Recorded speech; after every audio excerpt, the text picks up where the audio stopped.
Hey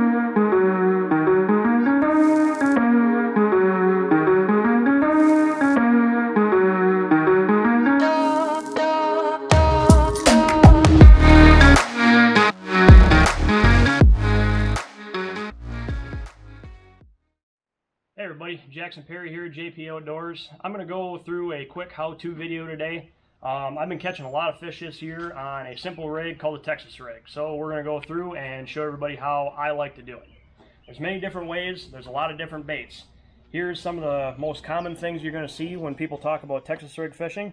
You need a bobber stop, a weight. I like a straight shank hook. You can use an EWG in some situations. You have a craw, beaver style bait.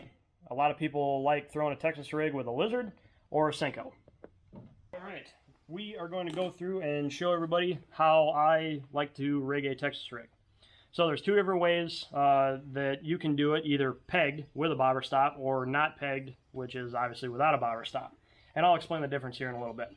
But with a bobber stop, you want to take your line, feed it through the eye of the wire on the bobber stop, and just hold on to the bobber stop and pull everything right up together, and it comes right off onto your line. After we got the bobber stop on the line, we're going to take a weight. This is a 1/2 ounce Woo tungsten, just a standard flipping weight. The best part about the Woo is I don't have to guess what size weight it is. I don't know if you can see, but it's stamped right on there. It's something they put on all their Never Chip series weights. So I'm going to take it, nose up, and just thread it on the line. That's it, and the bobber stop is going to catch it.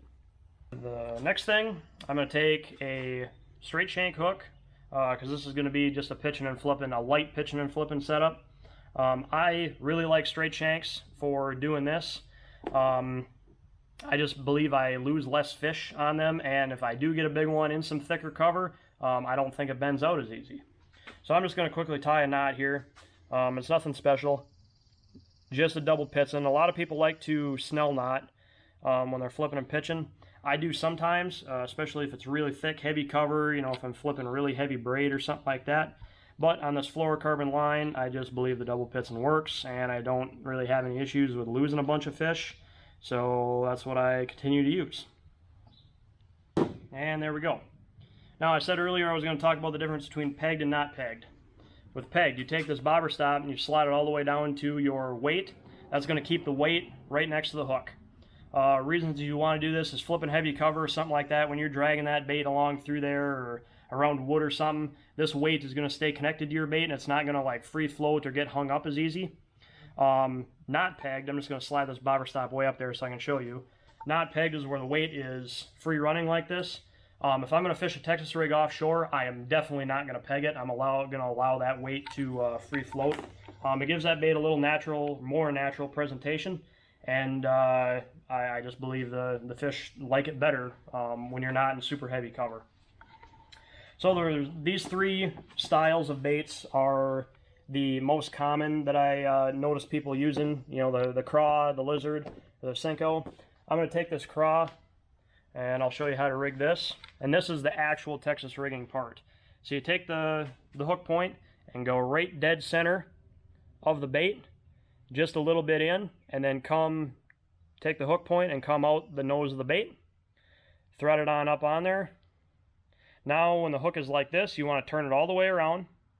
The best part about some of these straight shanks is they have a little bait keeper up here, so it keeps that bait nice and secure up toward the knot so it doesn't move on you. You take the hook, bend the bait a little bit so everything stays straight, slide the hook in there, make sure everything looks perfectly straight, weight goes down, bobber stop on top, and now that is a perfect representation of a Texas rig. I've caught a lot of fish on a Texas rig this year.